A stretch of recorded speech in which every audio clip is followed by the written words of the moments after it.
Break के बाद स्वागत है आप सभी का। रुक करेंगे खबर की और खबर गुना से है, जहां कलेक्टर फ्रेक नोबल ए द्वारा भारतीय स्टेट बैंक गुना में जाकर मुख्यमंत्री लाडली बहन योजना के खातों के संबंध में समीक्षा की गई। इस दौरान उन्होंने हितग्राहियों के बैंक खातों में आधार सीडिंग और डीबीटी इनेबल की विस्तृत जानकारी शाखा प्रबंधक से प्राप्त की और बैंक काउंटर पर डीबीटी इनेबल प्रक्रिया को देखा गया। साथ ही इस कार्य में आ रही समस्याओं को भी समझा।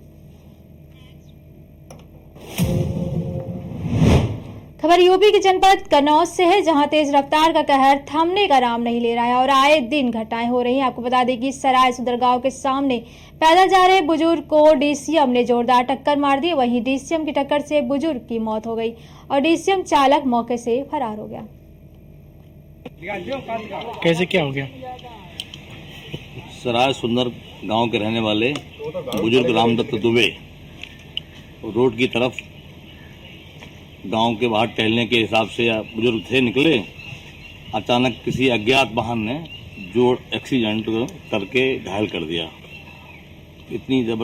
चोट इतनी गहरी थी, डीसीएम ने मारी है। उनको सौसैया लाया गया है और यहाँ पर डॉक्टरों ने देखने के बाद उनको मृत घोषित कर दिया है। आकस्मिक बीमा दुर्घटना का अभी उच्चाधिकारियों से बात हुई है, एसडीएम महोदय से, तहसीलदार महोदय से, तो उसमें अधिकतम आयु 70 वर्ष है। 70 वर्ष से अधिक बीमा का क्लेम आकस्मिक दुर्घटना का। वो हमारे यहाँ सोसाइटी का मैं अध्यक्ष भी हूँ। हमारे यहाँ वो कृषक थे, खाद ले जाना काम था उनका, तो वो 4000 रुपया इफ़को एक बोरी हमारे यहाँ बीमा देती है, लेकिन उसमें भी आयु का ही 70 साल से ज़्यादा क्लेम नहीं है। अभी लेके परिवारिक एक वृद्ध व्यक्ति को लेके आए थे, जिसको यहाँ पर देखा तो उसकी कोई पंच वगैरह नहीं थी। सब उनका प्राथमिक वो करने के बाद आखिर में उनमें कुछ था नहीं, उनको मृत घोषित किया गया है। आपने मृत गाय खबर टुंडला से है, जहां गांव मदावली में स्थित गौशाला में कई गौवंशों की आकस्मिक मृत्यु हो जाने और गौवंशों को हरा चारा समय से न मिलने की सूचना पर गौ भक्तों ने भारी हंगामा किया है। बता दें कि गौशाला पर नियुक्त पंचायत सचिव से जो गौ भक्तों ने इसकी सूचना दी तो उक्त सचिव द्वारा फोन पर अभद्र गाली गलौज की गई। इस पर गौ भक्तों में रोष व्याप्त हो गया और वहां मौजूद गौ भक्तों ने प्रशासन खिलाफ जमकर नारेबाजी शुरू की। जिलाधिकारी से गौशाला के निरीक्षण की मांग करने लगे, साथ ही दोषियों के खिलाफ कठोर कार्रवाई की मांग की है। आपने मृत गाय देखी हैं, उनके बारे में आप क्या कहेंगे और क्या कार्रवाई करेंगे दोषियों के खिलाफ? हमें सूचना मिली थी कि यहाँ पे गौवंश मृत हो गया है। देखने में पता पड़ा कि 4 गौवंश मृत स्थिति में थे और सूचना ये भी मिली थी कि स्थितियाँ ठीक नहीं है हरे चारे को और दाने को लेकर। तो आज निरीक्षण किया गया पीडी साहब के साथ और डॉक्टर डिप्टी सीवी और मेरे साथ एक ज्वाइंट निरीक्षण हुआ है। इसकी रिपोर्ट हम जिलाधिकारी महोदय एवं मुख्य विकास अधिकारी महोदय को प्रेषित कर दी जाएगी और तत्काल और तदनुसार ही हम कार्रवाई करेंगे। खबर उत्तर प्रदेश के शाहजहांपुर से है, जहां महानगर के काशीराम कॉलोनी निवास पिंटू शर्मा ने बताया कि हमारे पड़ोसी के घर में फहीम का आना जाना था और फहीम मेरी नाबालिग बहन को बहला फुसला कर भगा लेगा, जो कि पुलिस ने जौनपुर से बरामद कर लिया है। जिसमें हमारे संवाददाता ने पीड़िता के भाई और कुछ हिंदू जागरण मंच महामंत्री से बात की। आइए आपको दिखाते हैं कि हिंदू जागरण मंच के पदाधिकारियों से खास बातचीत। क्या नाम आपका? पिंटू शर्मा जी, क्या हुआ पूरा मामला बताइए जरा। मामला फहीम एक लड़का है मोमडन, मेरी बहन को लेकर चला गया था। आप कहाँ रहते हो? कहाँ हो? काशीराम कॉलोनी। काशीराम कॉलोनी में बहन को लेकर चला गया था। कितनी उम्र है बहन की? 16 साल। क्या नाम है उसका? मोनी शर्मा। पिताजी का नाम आपका? श्री किशन शर्मा। तो वो क्यों ले गया, कैसे ले गया? अब ये नहीं पता है, मतलब बात चल रही थी, पता नहीं क्या हुआ, वो लेकर चलेगा। नहीं तो वो जब वहाँ का जो फहीम बता रहे हो, ये कहाँ रहने वाला था? वो उसी कमरे में रहता था, पास ही में मिलता, प्रशांत के कमरे। उसका अपना कमरा था? नहीं, प्रशांत का कमरा था वो। प्रशांत का कैसे आया? अब ये नहीं पता, वो उसने मम्मी पापा ने कही नहीं रहो आराम से, मतलब चेकिंग वेकिंग हो, तुम बता देना हमें, हम आ जाएंगे फौरन। प्रशांत का किराया रहता था कि कैसे? प्रशांत मतलब उसके पापा मम्मी वहाँ है हरिद्वार में काम करते हैं वो लोग। प्रशांत के? हाँ, प्रशांत के। तो कमरा किसने दिया था उसको? उसकी मम्मी पापा ने दिया और प्रशांत ने दिया था। अच्छा, इनका किराया पे बोले रहने के लिए, ऐसे रहने के लिए दे दिया? हाँ, रहने के लिए दे दिया। तो आपके बहन के करीब से कैसे आ गया फिर? मतलब पास पास में कमरा है। पास पास कमरा है, आपको नहीं पता लगा? हमें नहीं पता लगा। उसने अपना नाम क्या बताया था? पहले लंबू लंबू कहते हैं, उसका नाम है फैन। नाम चलाता है रात में। रात में ऑटो चलाता है। प्रशांत क्या करता है? ये प्रशांत बस चलाता है, मतलब कनेक्टरी करता है। प्रशांत कलेक्ट्री करता है, बस चलाता है। जी, कोई दिक्कत नहीं थी मतलब।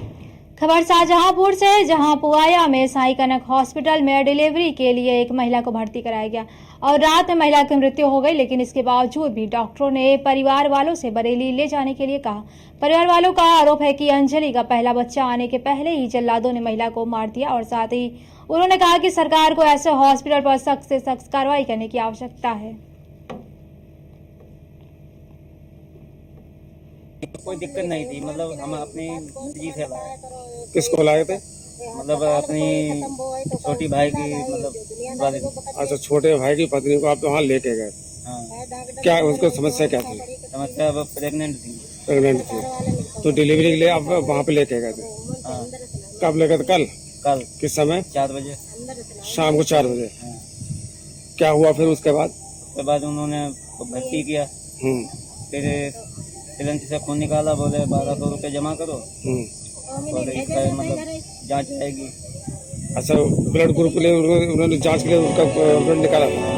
फिर उन्होंने चेक की। अच्छा, सभी उत्तीर्ण विद्यार्थियों के उज्जवल भविष्य की कामना करते हैं। बता दें कि भारत फिर एक सेवा बोतल किसान चढ़ाई। पार्टी उसके बाद में बोतल का ही चढ़ाई भारत थी। में मजदूर दिवस की शुरुआत नाम तो प्राप्त कर मुझे सिंदरी नहीं, कॉलेज मतलब सिंदरी में मतलब ब्लड नहीं था, दूसरी कोई बोतल चढ़ाई। हाँ। सभी उत्तीर्ण विद्यार्थियों के उज्जवल तो भविष्य बोतल की कामना करते चढ़ाई, हैं। बाद में फिर चेक की। उसके बाद में मतलब सही बीपी बताई कि अच्छा। अब सही है। हाँ। तो मैंने कहा कि अब ऑपरेशन कितने घन होगा, बोले अभी मैं बता दूंगा। उसके बाद 2 एक साथ में बोतल उन्होंने और चढ़ाई। अच्छा, और चढ़ाई जी। उसके बाद में फिर उन्होंने सिंगल बोतल चढ़ाई। अच्छा, हाँ, मैंने बोला, मैंने कहा कि ये बोतल किस लिए चढ़ा रहे हो? बोले वो मैं डॉक्टर हूँ, मैं अपने हिसाब से काम करूँगा। तो मैंने कहा कि अपने हिसाब से करो।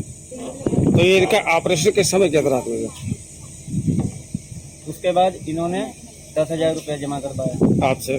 हाँ। अच्छा, उसके बाद में बोले कि वो मतलब अगर नॉर्मल डिलीवरी हो जाएगी तो कोशिश करेंगे, हाँ। वरना ऑपरेशन करना पड़ेगा। अच्छा, डॉक्टर बोला डॉक्टर बोले कि नॉर्मल डिलीवरी हो जाएगी तो कोई बात नहीं, और ऑपरेशन करें तो उसका खर्चा आएगा नॉर्मल डिलीवरी होगी तो 12,000 रुपये, 12,000 रुपये। 32,000 रुपये। अच्छा, ऑपरेशन करें तो 32,000 रुपये। अच्छा, फिर?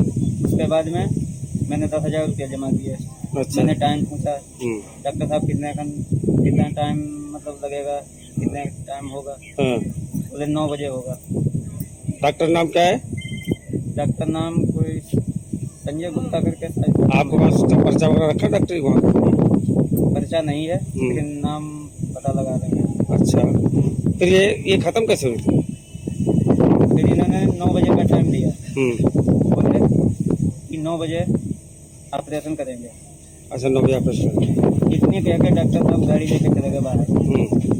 ये आए 11:30 बजे रात को। हाँ। ये 50 मिनट के अंदर रहे। हाँ।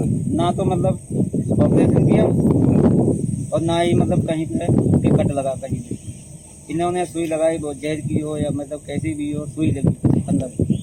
इसलिए मैं ये 50 मिनट बाद बाहर निकले, बोले वो ऐसा है कि अपना पैसा रखो, जो भी जमा किया है, बॉडी को बरेली लेके जाओ। जब आपने बात देखा तो ये जिंदा थी नहीं थी? नहीं, जिंदा नहीं थी। जिंदा नहीं। ये जब बाहर आए तो जिंदा नहीं थी।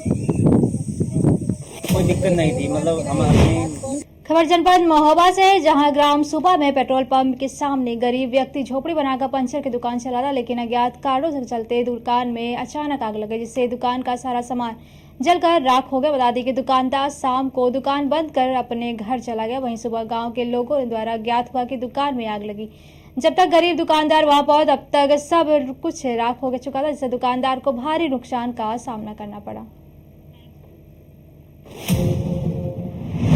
खैर बदायूं से, जहां दिल्ली के साक्षी हत्याकांड को लेकर आक्रोशित राष्ट्रीय बजरंग दल के कार्यकर्ताओं ने तहसील परिसर में प्रदर्शन करते हुए एसडीएम को ज्ञापन सौंपा है।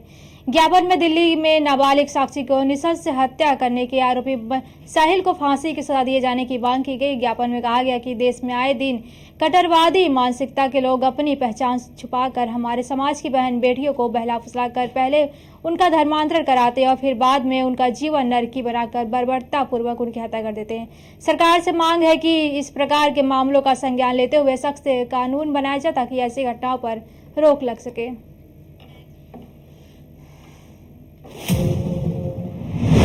खरबदायूं से जहां खनन माफियाओं के हौसले बुलंद नजर आए। आपको बता दें कि मना करने के बाद भी खनन माफियाओं के 10 फीट मिट्टी उठा ली। वहीं पीड़िता ने खनन माफियाओं पर धोखे से आधार कार्ड और खतौनी लेने का आरोप लगाया। पीड़िता ने कोतवाली पुलिस को तहरीर देकर खनन माफियाओं के खिलाफ कार्रवाई की मांग की है।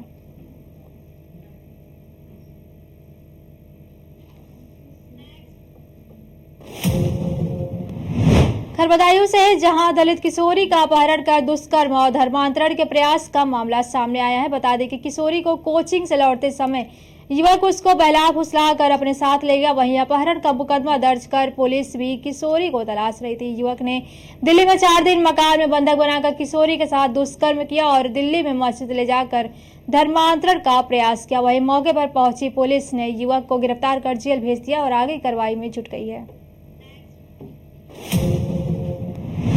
खबर देवरिया से जहां पुलिस ने चोरी का खुलासा करते हुए 10 लाख रुपए बरामद किए हैं। बता दें कि देवरिया में जीआईसी के पास हुई चोरी के मामलों का पुलिस ने खुलासा किया है। जानकारी के मुताबिक व्यापारी के गाड़ी के रुपए से भरा बैग चोरी हो गया था, जिसका सीसीटीवी फुटेज सामने आया था। वहीं देवरिया पुलिस ने इस चोरी का खुलासा करते हुए गैंग के एक व्यक्ति को गिरफ्तार किया है, जिसके पास से 10 लाख रुपए बरामद किए गए। वहीं गैंग के बाकी सदस्यों की पुलिस तलाश कर रही है। 9 मई को दिन में देवरिया जनपद में जीआईसी के पास में ये घटना हुई थी, जिसमें गोरखपुर के एक व्यापारी वो अपना बिजनेस के सिलसिले में एक रुपयों से भरा हुआ बैग लेकर अपनी 4 व्हीलर गाड़ी में इस तरफ आए थे और वो किसी से मिलने अपने किसी काम में चले गए थे। अभी जो ड्राइवर गाड़ी में बैठा था उसको जमीन पर कुछ 200-300 रुपये गिरे हुए बताकर और इस तरह से चकमा देकर जो गाड़ी में जो रुपयों से भरा हुआ बैग रखा हुआ था वो चोरी कर लिया गया था। इस घटना को वर्कआउट करने के लिए 3 टीमें हम लोगों की तरफ से बनाई गई थी और जो एसओजी की हमारी टीम है और थाना पुलिस की टीम है, सब लोगों ने मिलकर इस घटना को सक्सेसफुली वर्कआउट कर लिया गया है। इसमें जो गैंग है वो इंटर स्टेट एक गैंग जो है पकड़ा गया है, जिसमें एक बाल अपचारी हम लोगों ने जो जुवेनाइल उसको अरेस्ट किया है और उसी की निशानदेही पर 10 लाख रुपए जो रकम गई थी वो हम लोगों ने बरामद की है और जो बैग गया था वो भी हम लोगों ने बरामद कर लिया है। बाकी जो पूरा गैंग है उस पर भी हम लोग का काम चल रहा है और जल्दी ही बाकी लोगों की गिरफ्तारी भी हम लोगों द्वारा कर ली जाएगी।